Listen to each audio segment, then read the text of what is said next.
Hey there, How To listeners. Before we get started, I want to let you know about something coming up a little later in the show. It's from our partners at Macy's. For over a decade, Macy's has partnered with the Trevor Project, the leading suicide prevention organization for LGBTQ young people. From June 1st to 30th, you can support the Trevor Project by rounding up your Macy's in-store purchase or donating online. Stick around to hear from Sophie from the Trevor Project. Well, there's a law that says if I want to get rid of one of you board members... Instead of simply resigning and finally satisfying the people of Hernando County, you decide to resent them. You know what? I might not agree with you. You might not agree with me. However, we're allowed to have different opinions. I'm about the only person probably in this room running down the door to work for you. So thank you for hiring me. Welcome to How To. I'm Amanda Ripley. We've all heard a lot about these heated school board meetings happening around the country, but this one stands out. Last week, hundreds of people packed into the Hernando High School auditorium west of Orlando, Florida. And according to local news reports, the meeting lasted for 8 hours, covering everything from book bans to the rights of LGBTQ students. Then the superintendent narrowly survived a no-confidence vote by outspoken board members. Sadly, this agenda also has 33 resignations. Educators leaving our district, possibly leaving teaching entirely after what they've experienced this year. This isn't one isolated incident, and it is deeply worrisome. But even before the latest book bans or the pandemic, teacher turnover was high in America. Over twice as high as it is in the strongest education systems in the world, places like Finland, Singapore, and Ontario, Canada. Why is that? Today, there are about 4 million teachers in America, and nearly a third say they're thinking about leaving their jobs, according to a 2022 McKinsey survey. 2 of these teachers reached out to us separately on the How To hotline. And so we wanted to bring them on together. To protect their identities, we're not saying where they're from, and one of the teachers, Amy, is using a pseudonym. My name is Sarah. I am a high school English teacher. I've been teaching for about 12 years, 10 years at this particular school. So my name's Amy. I'm a high school English teacher as well. And if you could just say a couple things about why you got into teaching to begin with. What did you love about it? I mean, Amy, you started more recently, so do you want to go? Sure. So I started teaching the year the pandemic happened. And because I'm someone that very much values education, I wanted to make sure that every single child, to the best of my ability, was also provided that opportunity, because education is a great mobility factor socially, economically. It's something that our country does provide for free, and that's not always available in other countries. So I got into education, and my first couple of years, I was seeing that change in students. And it was just very fulfilling, not financially, but very fulfilling just to know you've made a change for somebody and help somebody grow to realize their potential. So what changed, Amy? I'm sure you saw on the news during the pandemic, they were like, teachers are superstars, we're great. And then as we transition out of the pandemic, the attitude toward teachers shifted to where teachers are not teaching what parents want, they're teaching what they want, or trying to change kids against their parents. And it was very adversarial. What Amy's talking about, this shift in attitudes towards teachers, has made life a lot harder. 16 states have actually passed laws that are essentially education gag orders, restricting what teachers can and can't say in the classroom.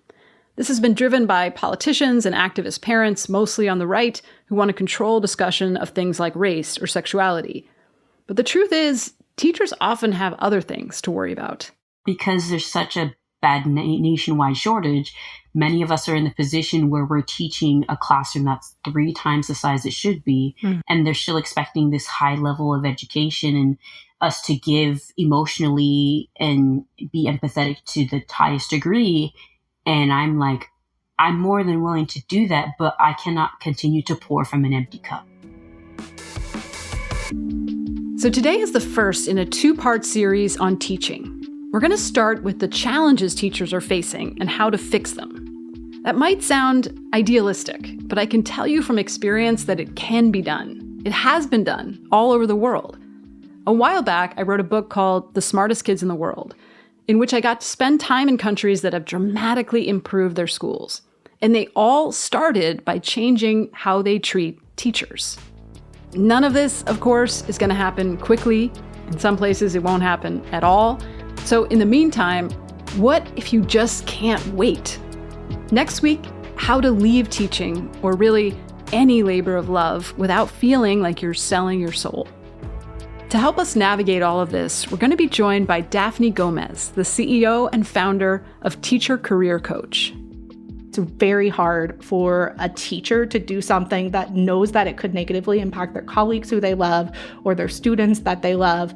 And I think it shows how big everyone's heart is that this is like the last choice for them because they've tried and exhausted every other option. Having talked to thousands of teachers about why they want to leave, she understands better than just about anyone what it would take to help them stay. So take a seat, class is in session.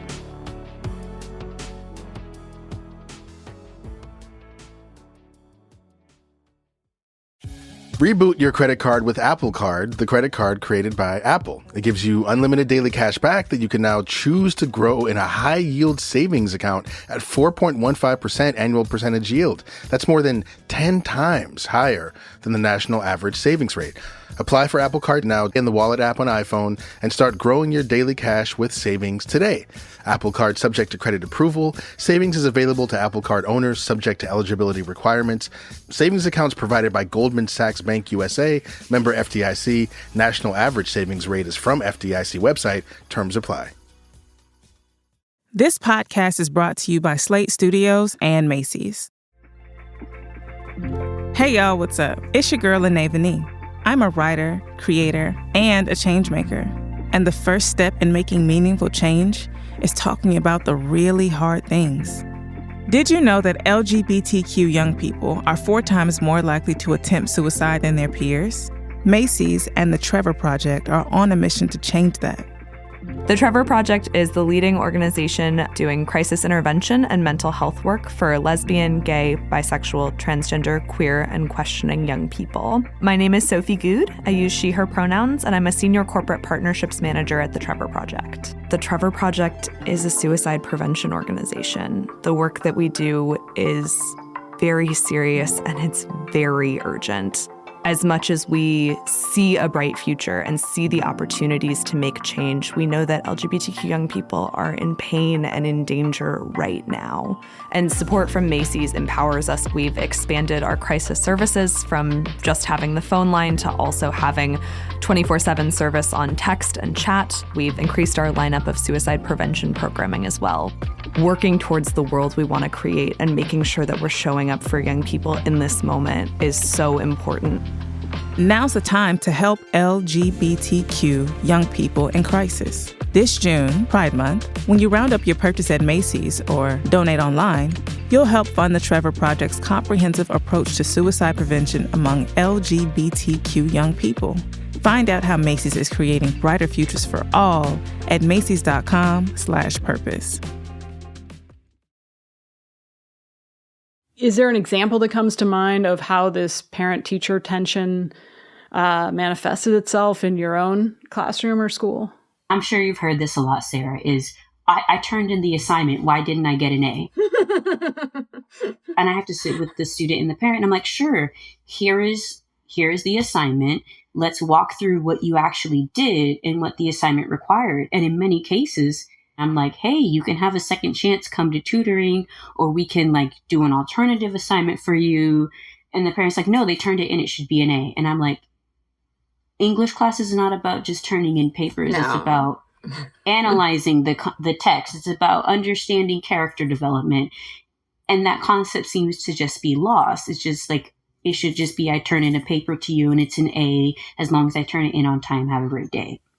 Okay, this is really interesting because I guess I was imagining, what I'm seeing on the news, right? Where people are yelling at you about books you have in the classroom. And it sounds like another way that this manifests itself is just a deep distrust and lack of respect with the workaday business of educating. So second guessing the grades or the way you're running the classroom. Am I getting that right?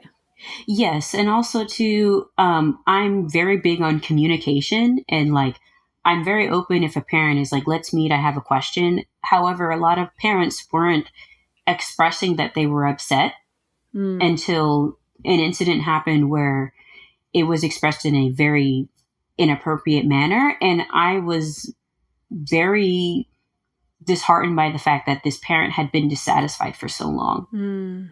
My supervisor's like, if this parent had just written an email, we could have had a meeting well ahead of time to address these concerns. But because I'm not being communicated to that there is a concern, I can't help you.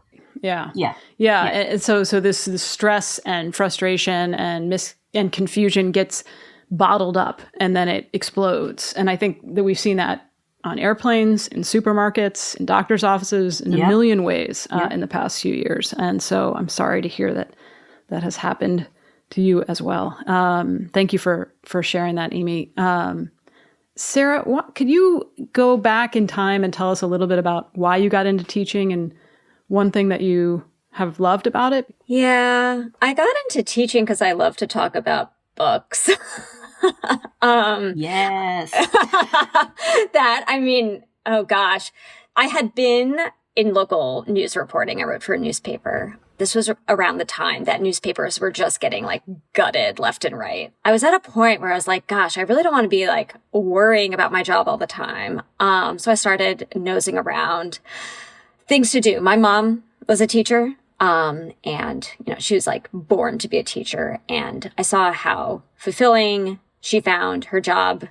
And I, just started thinking about the English teachers that I had had in high school and how they just made me feel so like smart and empowered. And we got to talk about sophisticated things. And like when I got, a wow, that's beautiful, like comment on a paper, it just like, I would walk around with that for a week. I wanted to be able to share that with other people. I wanted to, it sounds like so hokey, but make a positive impact on my community and the world. Yeah, try to give to students what I myself had received as a student.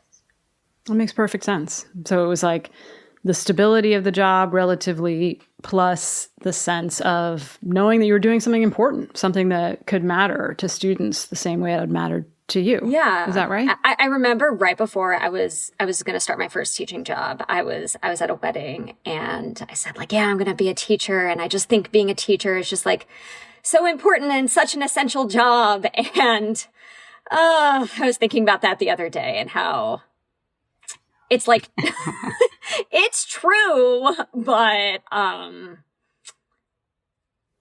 it's different now. Okay, let's talk about that. What's changed? What hasn't for changed you? with me?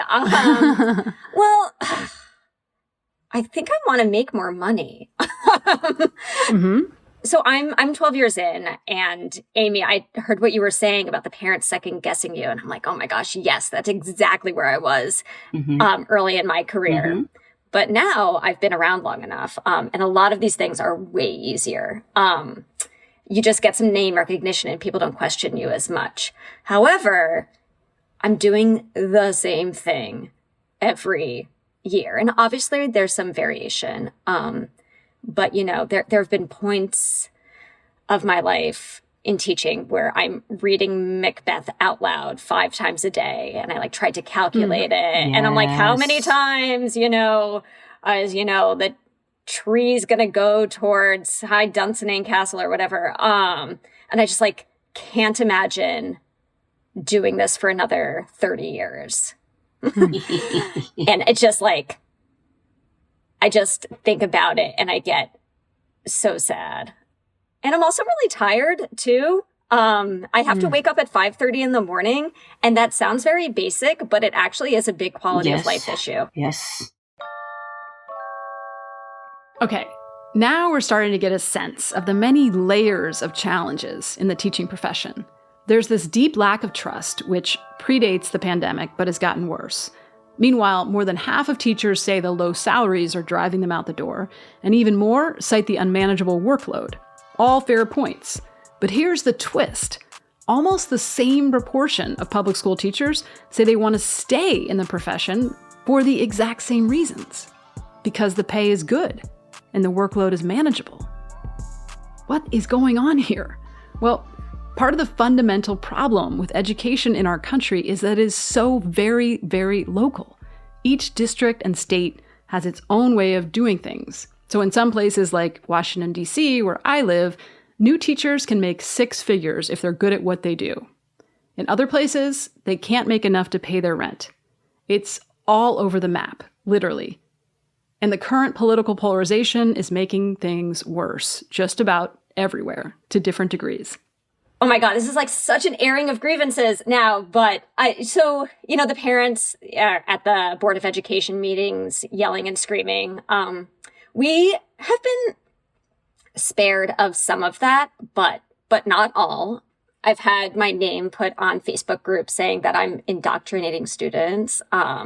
Oh my God. Yeah. When I'm like, I cannot get these kids to read the book. Let's start there.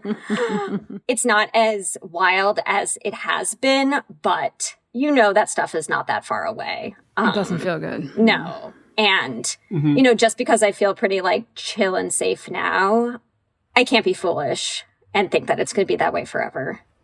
This is where education is a little different than other jobs. People who don't know anything about the profession can wield a lot of influence over it and make a teacher's life pretty miserable, as our expert Daphne Gomez remembers from her own years in the classroom. Yeah, I, just like both of them, went into teaching because I wanted to do something that positively impacted people. And I really liked education myself. And so I wanted to relay that love of education for students. I taught fifth grade, and the first 2 years that I was teaching, I felt like I was drowning the entire time. I didn't really feel like I was doing well. There was just constantly so much to do, and I really never felt like I had found my footing. Daphne's touching on one of the biggest and most fixable reasons for teacher burnout. Most teacher training colleges in America do a poor job of preparing teachers for a real-life classroom with real kids. They spend way too much time on theory and not nearly enough on the practical skills of classroom management. Plus, teachers in training don't get anywhere close to enough time being coached by strong veteran educators in most American districts. This problem is especially egregious in a lot of low-income schools. But super affluent schools bring their own set of baggage, as Daphne learned the hard way. But everyone really told me oh, wait, you have to take 5 years and then you find your footing in this career. And I was planning on moving to a new school district anyway. And so I thought this next school district in a different city, this is going to be a good fit for me. And it's going to help, this change in environment might be all that I need. And then this is going to be the year that really supports my passion for this career choice. And that year broke me. I came in and was given the gifted and talented education students in a really wealthy neighborhood in Los Angeles. So I had student actors, and that came with the challenges of right off the bat, a group of parents that were very high up in the PTA or donated a lot of money to the school said, she's too young. She's not qualified to teach my students. And they made my life kind of miserable, and I didn't feel supported. And by the end of the school year, I was bawling on the way to work, and no one could really pinpoint what it was that I was doing wrong. Everyone that came in, that I just said, hey, am I doing okay? I'm just really, I need support. I need someone to scaffold. I'm willing to learn, but I don't really know what's happening. They said, you're doing a wonderful job. You're a really great teacher. But by the end of that school year, I found myself with, going to the doctor on multiple occasions. I was in my early 30s, and they were just saying over and over, this is stress related. This is stress related. You are under a lot of stress and your body's kind of freaking out. So I just realized I had to find something else, at least for a year, because I could not go, like, it wasn't going to be me going to a different school or a different district. I wasn't going to be what was best for the kids. And then that's the year that I found a new role outside of the classroom. And I realized I was just so much happier in that new role that was the path. And I don't regret my years that I spent in the classroom because it's shaped how I'm able to work in other companies and what I'm able to do. And I did spend 3 really good years with students that I actually loved. Like, I do feel like the students were the hardest parts for me to leave personally, but it was not the right choice for me for a forever career. It was really hard for me to be in that situation. Wow. Okay. So you had like distrust, second guessing, wealth, privilege, all these things. And this was way before the pandemic, right? This has been a problem that's been brewing underneath the surface for years. I think what people are actually seeing is it's worse for teachers right now because there is a lot of noise pointing towards teachers and calling them the problem. And there are people who are egging other people on to make teachers' lives miserable. But also at the same time, teachers are saying, oh, I saw someone else leave and they're happier. Now I can do it too. So I think that it's just going to continue to get worse as far as long as people are villainizing teachers and not realizing that teachers are really only putting up with all the rest of it because they truly do love your students. They really do want your students to be successful. And until people kind of sit down and recalibrate and realize, like, we need to work as a team with these teachers, the teachers are going to continue to leave because they do have options now. When you started realizing you can't keep doing this, what was it like to start, Googling around and thinking about other options and asking people about it? Was it something that you felt like you could talk about? I had a couple of colleagues at the school that I was working at who knew that I was in a toxic work environment, and I let them know that I was planning on leaving. And I think that this is really similar to what Sarah said, was people just kind of pushed back. Like, what else are you going to do? And back then, no one knew anyone who had left for any other career. I know that they had kind hearts and they didn't mean to say it in this way, but a lot of what I heard was, you can't leave, you're such a good teacher. Like, you have to figure out a way to make this work. Students need good teachers and you have to stay. This is a paradox, isn't it? On the one hand, we as a society don't give teachers enough respect. They're often underpaid and almost always undertrained and undersupported. And yet, they're also seen as saints or self-sacrificing heroes who can't ever, ever leave. How do we reconcile that difference and create a sustainable, supportive profession? Stay with us.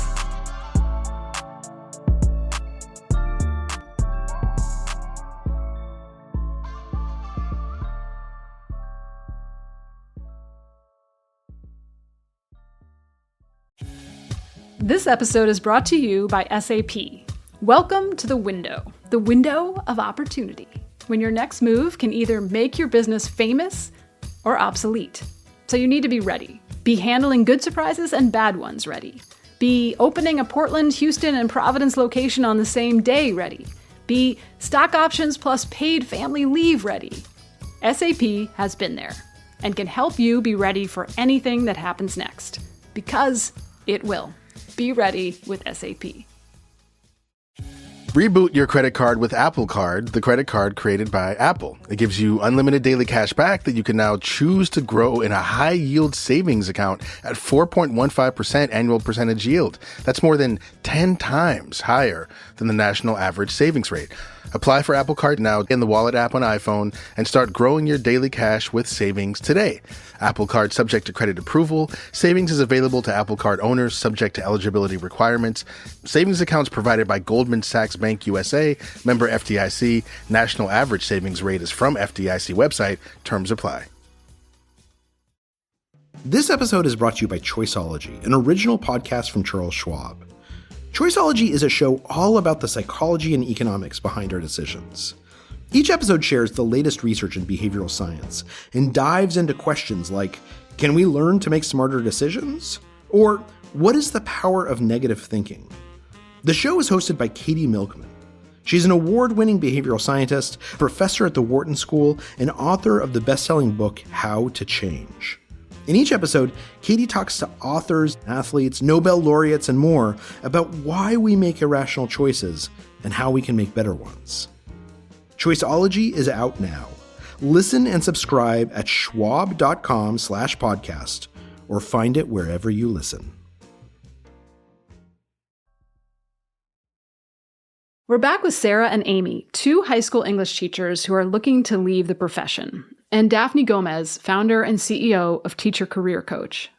You know, we've done other episodes on this show about career transitions, when to quit your job, etc. But leaving teaching seems to be different.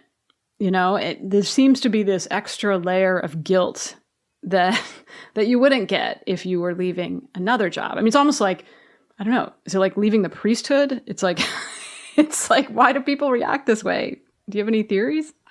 I think a lot of it is because we are willing to sacrifice or being put in the position where we have to sacrifice our own well-being on the behalf of other people. Like, that is the nature of this job. And we're okay with that to some degree because we love students and we're passionate about learning.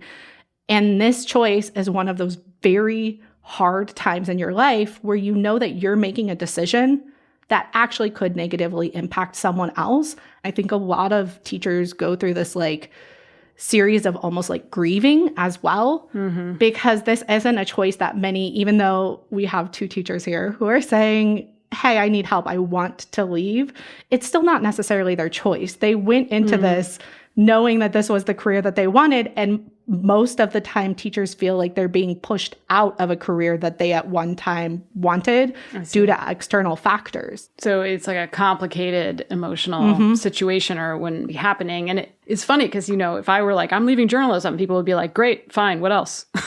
You know what I mean? Yeah.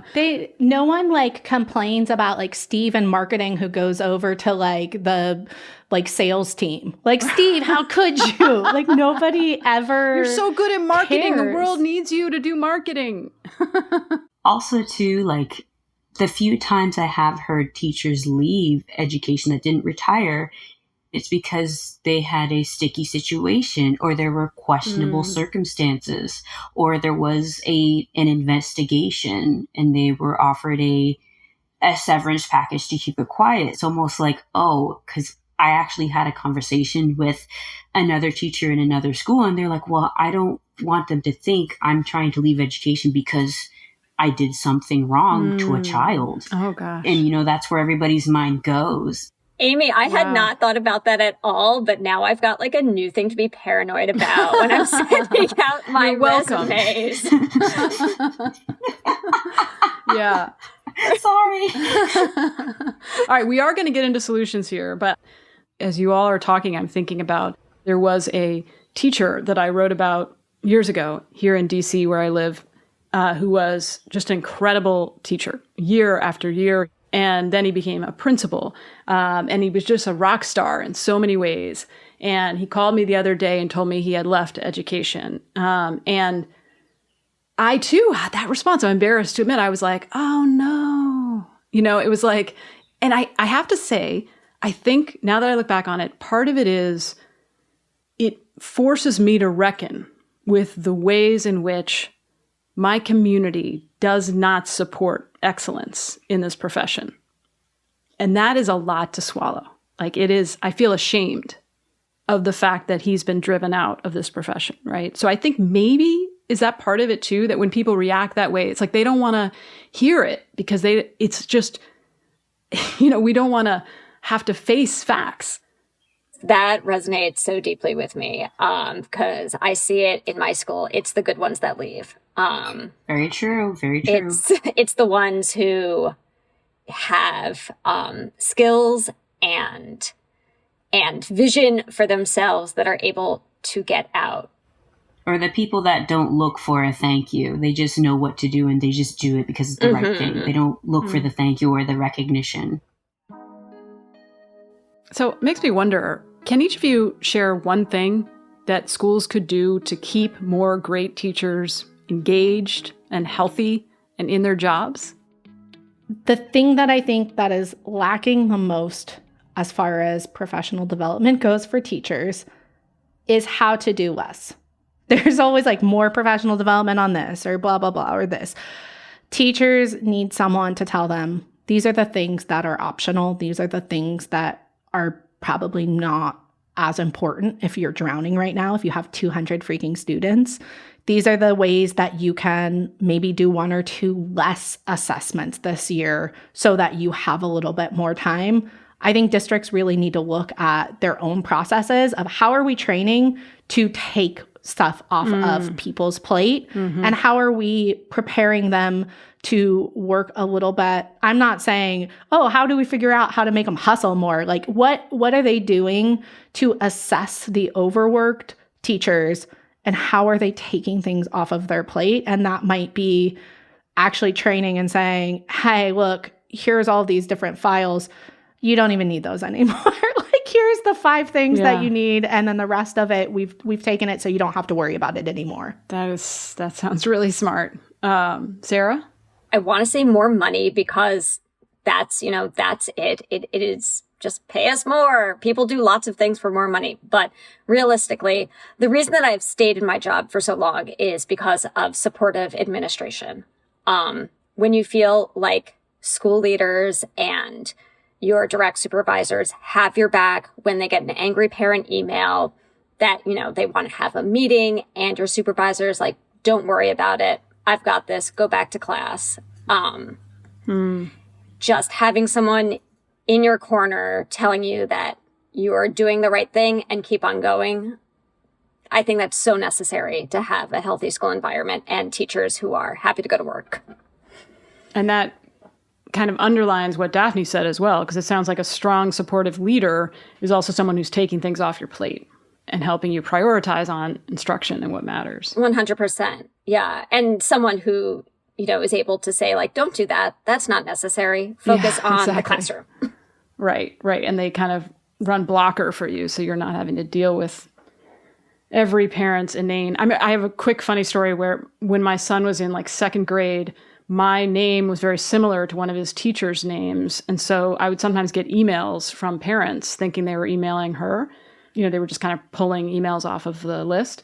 And oh my God, the things that parents were asking of teachers, like one I remember was like, the kid had pulled a muscle the day before on the playground, and could she help him stretch his muscle that day? I kid you not. It was just shocking. Like, all parents should have to read all the emails that all teachers get. And then we would see what kind of nonsense they had to put up with. Amy, what's one thing you would like to change? I'm really big on building relationships. It's not meant to be an adversary. They're there as an ally. And I think we really need to reframe that in how teachers are portrayed in the media. Because remember, we are individuals that have made a conscious decision to impact the future of the country. Yeah. In a very, very important and integral and in some cases, very sensitive way.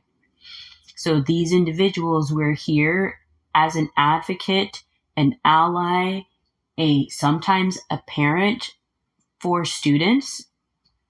And that just needs to be resonated throughout the nation because we're so quick to put teachers on the chopping block and forget all the other times they're there to support the students, not just in academics, but in becoming a good human. After writing a book on education, and now, again, after talking to our guests on the show, my biggest takeaway is that we've got to treat teaching as the seriously fierce and intellectually rigorous job that it is. It is like being a CEO or a surgeon, and we need to treat it that way. Other countries have made this shift, so it can be done. And there is some good news on the horizon. Thanks to new federal funding, many states are investing in apprenticeship programs to train new teachers. And these kinds of residency programs, when they're done well, let teachers learn in a real-life school without taking on a ton of college debt. These teachers are then less likely to burn out once they become full-fledged instructors, because they're more prepared and supported, as they should be. Next week, we're going to talk about what to do when it really is time to leave your calling, whether it's teaching or preaching. Daphne's going to get tactical and help Amy and Sarah retire their tiaras and become heroes in a whole new profession. In the meantime, we'd love to hear from you. Are you a teacher? How are things going? What would really help right now? Send us a note at howto@slate.com or leave us a voicemail at 646-495-4001. That's also where you can always send any questions of your own. And as always, if you like what you heard today, let other people know. Surely you know a teacher, or someone who should be one, or someone who should be nicer to teachers. Send them this show. How To's executive producer is Derek John. Rosemary Belson, Kevin Bendis, and Jabari Butler produced this episode. Merritt Jacob is our senior technical director. Charles Duhigg created the show. Carvel Wallace is my co-host. I'm Amanda Ripley. Thanks for listening.